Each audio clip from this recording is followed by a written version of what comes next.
A man loses his car. Sounds simple until you realize he'll cross a dying wasteland, leave bodies behind, and risk everything just to get it back. The question is, what could possibly be inside that car that's worth all this suffering? Welcome to HOPKART PARU, because the truth isn't disturbing, it's heartbreaking.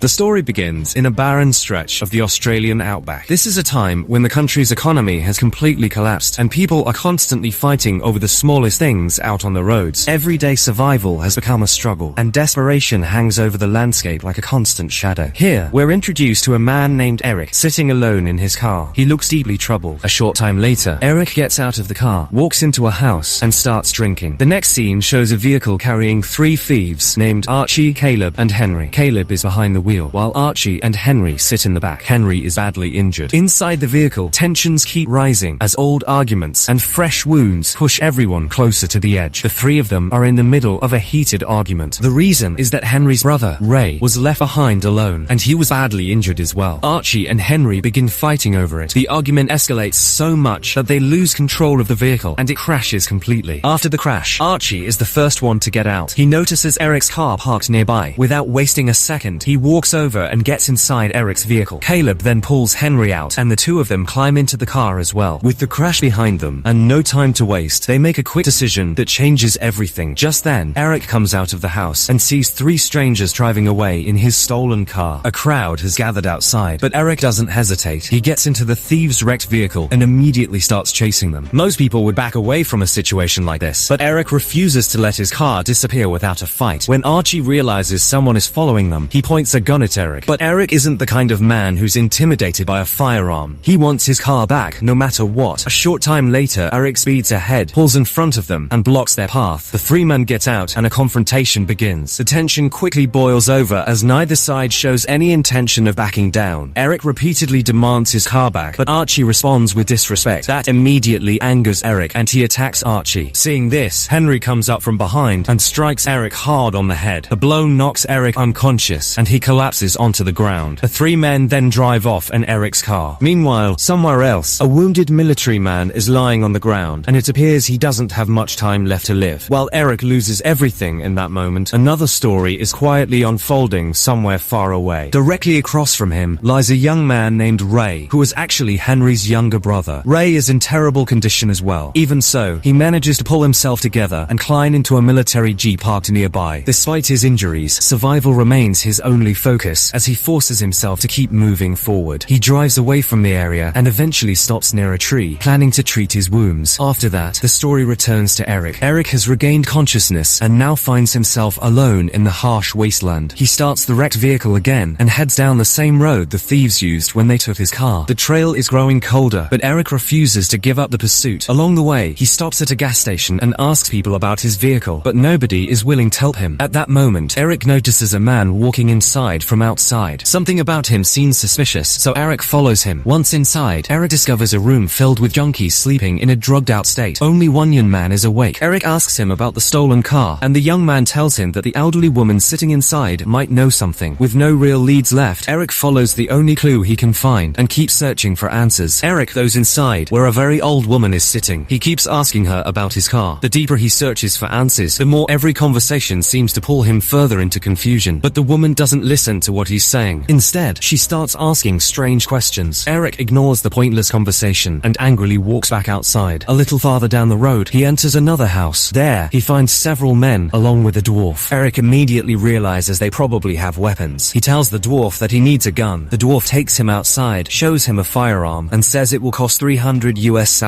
Eric knows very well that he doesn't have any money. So first, he checks the weapon and loads it. For a man with nothing left to lose, the decision comes almost instantly and without hesitation. Without wasting a single second, he shoots the dwarf and takes the gun. After that, he returns to the old woman and points the gun at her while asking about his car again, but she continues asking strange questions. She asks whether there was something valuable inside the car that is making him act so desperately. She asks Eric what the most important thing in his life is. Then she asks why he's still alive. These strange questions begin to bother Eric. For the first time, the search for the car feels tied to something much deeper than simple revenge. He lowers the gun and walks walks outside without waiting for an answer. As Eric approaches the vehicle, Ray is already there. Ray recognizes the car and assumes his brother Henry has come back for him. He immediately asks Eric where his brother is. Hope flashes across Ray's face for a brief moment, even though his condition is rapidly getting worse. The moment Eric hears that, he points the gun at Ray and starts questioning him about the stolen car. But before Ray can explain anything, he collapses unconscious because of his injuries. Eric sees that Ray is in terrible shape. Because of that, he runs to a nearby store to ask where he can find a doctor. Inside, the people are extremely suspicious. They point guns at Eric and tell him they won't answer any questions unless he buys something first. With no choice, Eric purchases a package of food and asks for a doctor's address. Even in a broken world, information still comes with a price that someone has to pay. After getting the address, he lays Ray across the back seat of the car and drives off. After traveling for a while, he arrives at the doctor's place. Her name is Susan, and Eric enters the building carrying a gun. What begins as another search for answers is about to become something neither of them expected. As soon as he steps inside, Susan and one of her companions point guns at Eric and ask what he wants. Eric lowers his weapon and tells them that a man outside is badly injured. He says he wants them to treat him. For the first time in a long while, Eric's actions seem driven by something other than anger. Susan brings Ray inside and begins treating his wounds. She repeatedly asks Eric what his relationship is to the young man, but Eric never answers. Instead, he asks Susan how much she wants in exchange for treating him. Susan explains that she has no interest in money and helps people for free. After hearing that, Eric steps outside and starts cleaning himself up. A short time later, he hears noises coming from the next room. He walks inside and discovers numerous dogs being kept in cages. Susan then explains that during his time of starvation, people kill and eat dogs. That's why she keeps them safe there. The harsh reality of survival becomes impossible to ignore as every corner reveals another tragedy. Susan explains that the owners left the dogs there for a few days and never came back because they didn't even have enough food for themselves. Afterwards, she tells Eric that Ray is doing better now and that she has stitched up his wounds. Eric says he doesn't need to see Ray, and he goes outside and falls asleep. For one quiet night, the chase pauses, but the problems waiting ahead are far from over. The next morning, when Ray wakes up, he walks outside and sees Eric. The moment Eric notices him, he pulls out his gun, points it at him, and starts asking about his brother Henry. Ray nervously says that he doesn't know the exact location, but he says they need to head south because that's where his brother lives. The only lead they have is a direction, and right now that's enough to keep moving. Just as they're about to leave, they suddenly hear the sound of vehicles approaching. Eric looks through the window and sees two vehicles heading straight toward them. At that moment, the man who helped Susan walks outside, but the strangers shoot him without asking a single question. It turns out they're members of the same Asian gang, whose dwarf associate Eric killed the previous day. Eric immediately asks Susan for her rifle and uses his exceptional shooting skills to take down every one of the attackers. The fight ends quickly, but the damage left behind is impossible to ignore. Susan breaks down crying over the death of her companion, but Eric quickly takes Ray and leaves the area. During the drive, Ray falls asleep again. When he wakes up, he asks Eric where they're going. Eric doesn't even know himself. He's simply driving south and continuing forward. With no destination beyond revenge, the road itself becomes the only thing guiding them. A while later, Ray says he's hungry and needs to rest. That immediately irritates Eric, and he pulls over near a motel. As soon as they go inside, Ray starts insisting on food. Eric becomes even angrier and attacks him. He tells Ray that he didn't bring him here for a picnic. He says the only reason he's here is to find his brother. Eric demands an exact location. Patience is running out, and every delay feels like another obstacle standing in Eric's way. But Ray says he only remembers the name of the town and will have to ask around for directions. Eric removes all the bullets from his gun, puts them in his pocket, and goes outside to sit. Ray then walks around outside the motel and asks nearby people for directions. Eventually, he finds the exact location. He comes back and tells Eric that he's found the route, but he also mocks him, saying he's completely lost control of his mind. The tension between them keeps growing, and neither one trusts the other anymore. Eric bluntly tells him that he only brought him along so he could kill Henry once they find him. He adds that if Henry isn't there, Ray will be the first one he kills. Eric also reminds him that Henry left him behind to die while he was badly injured. What started as a partnership now feels more like a threat waiting for the right moment to explode. Even so, Ray defends his brother and says Henry probably left in a hurry, but he insists that Henry would never betray him. After the argument, Ray returns to the motel room and secretly loads Eric's empty gun using bullets from his own pocket. Then he suddenly hears strange noises coming from outside. Someone starts pounding on the door loudly, and Ray becomes terrified. Fear takes over completely, turning a tense situation into a disastrous mistake. Panicking, Ray fires through the door, but when he opens it, the shock nearly destroys him. He has accidentally killed an innocent little girl who had come to bring him a blanket. Seeing what he's done leaves Ray completely shattered. Then, without warning, military personnel outside begin firing at him. In a panic, Ray starts firing firing blindly into the air. The chaos spirals out of control, and every second makes the situation even worse. Hearing the gunfire, Eric rushes over. The first thing he does is kill the soldier firing at them, and then he quickly gets Ray out of there. While they're on the road, Ray explains that he asked around and learned Henry's location is still 8 or 9 hours away. When night falls, the two of them sleep in the car. The following morning, Ray wakes up first and continues ahead on foot. By sunrise, the distance between them is no longer measured in miles, but in choices they've made. When Eric wakes up, he finds himself surrounded by military personnel who have arrested him. They take him to their headquarters so he can be transported to Sydney. There, Eric believes his time has finally run out. At headquarters, an officer tells Eric that he killed one of their soldiers, and that's why they're sending him to Sydney. For the first time since the chase began, Eric finds himself trapped with nowhere to run. Eric is surprised and asks why they aren't simply shooting him. The officer responds that it's protocol. During the conversation, Eric suddenly begins revealing a major secret. He tells the officer that some time ago, he caught his wife and her lover together. In a fit of rage, he killed both of them. He even buried their bodies, but the police never caught him, and he was never punished for the crime. The confession comes without warning, exposing a darkness Eric has carried for a very long time. He's still talking when Ray suddenly appears and shoots the officer. In a panic, Ray fires round after round into him. Seeing this, Eric stops him. Ray then unties Eric's hands, and the two of them leave together. As they travel, Ray explains everything he went through to save Eric's life. Once again, they're back on the road, but now they're carrying far more than just their injuries. But Eric shows no interest in anything Ray is saying, and the two of them continue their journey. After some time, their vehicle starts running low on gas, so they stop at a gas station. The attendant only accepts US South dollars. Eric doesn't have any, but Ray has plenty of cash. For once, it's Ray who keeps them moving forward when they have nowhere else to turn. Ray pays for the gas and also buys a large supply of ammunition for Eric. After driving for many hours, they finally arrive near the village where Henry is hiding. Outside the village stands a large wall. They decide to cross it in the morning and spend the night sleeping beside a fire. That night, Ray asks Eric questions about his family and his past. He even starts singing. The quiet conversation reveals a side of Ray that Eric has never taken the time to see before. As Eric listens, he begins to realize that Ray is actually a good person. The next morning, they enter the village. There, Eric immediately spots his stolen vehicle parked outside a house. He quietly looks through a window and sees 4 people inside. Eric tells Ray that Henry is among them. He tells Ray to deal with his brother while he handles everyone else. After traveling this far, the moment they've been chasing is finally standing right in front of them. Eric immediately goes inside and points his gun at Caleb and Archie. He forces them to sit on a couch in the living room. Meanwhile, Ray enters a back room and points a gun at his brother Henry. Through tears, he asks why Henry left him behind to die while he was badly injured. Henry is shocked and devastated to see his brother in that condition. At that moment, he pulls out his own gun. Years of loyalty, pain, and unanswered questions collide in a single heartbreaking confrontation. Ray fires his weapon in anger, but intentionally sends the shot into the air. However, the instant Henry hears the gunshot, he reacts and fires. The bullet strikes Ray directly in the throat, and he collapses to the floor. The moment Eric hears the gunfire, he shoots Caleb and Archie without hesitation and kills them both. He rushes to Ray, only to discover that Ray is already dead. The one person who never truly deserved any of this is suddenly gone forever. Seeing this fills Eric with rage. He points his gun at Henry and screams, asking why he killed his own brother. Henry is crying uncontrollably after killing Ray with his own hands. He asks Eric what he did to his brother and how he changed him. Henry stumbles toward Eric through tears, but before he can get close, Eric shoots and kills him. In the end, revenge leaves nothing behind except loss, grief, and silence. An elderly man is also inside the house, but Eric says nothing to him because Ray's death has completely broken him. The loss of someone as kind as Ray hits Eric harder than anything else. Quietly, he drags all the bodies outside and sets them on fire. After the bodies burn, Eric gets into his vehicle and drives away toward the barren wilderness. The violence is finally over, but the weight of everything that happened remains with him. Eventually, he stops in the middle of the desert. He sits silently for a while before stepping out of the vehicle and opening the trunk. That's when he sees what's inside. It isn't money. It isn't a weapon. It's the body of Eric's beloved dog. The truth is that Eric was never obsessed with getting his vehicle back because he loved the vehicle itself. He was trying to bury his dog when the vehicle was stolen. At the center of all the anger and destruction was a simple act of love that never got the chance to happen. In this ruined world, that dog had been his last companion. It was the one thing he truly loved. Eric gently lifts the body of his dog from the trunk. Then he digs a grave in the desert soil and carefully buries him. And with that final moment, the story comes to an end. For a man who lost almost everything, this quiet goodbye is the only peace he has left. Sometimes survival isn't the victory people think it is. Some wounds don't bleed, they stay buried deep inside, long after the danger is gone. And maybe that's what makes stories like this so unsettling. The nightmare ends, but the pain doesn't. If these dark human stories stay with you long after they're over, stay with HOPKART PARU, because some stories aren't meant to be forgotten, they're meant to haunt you.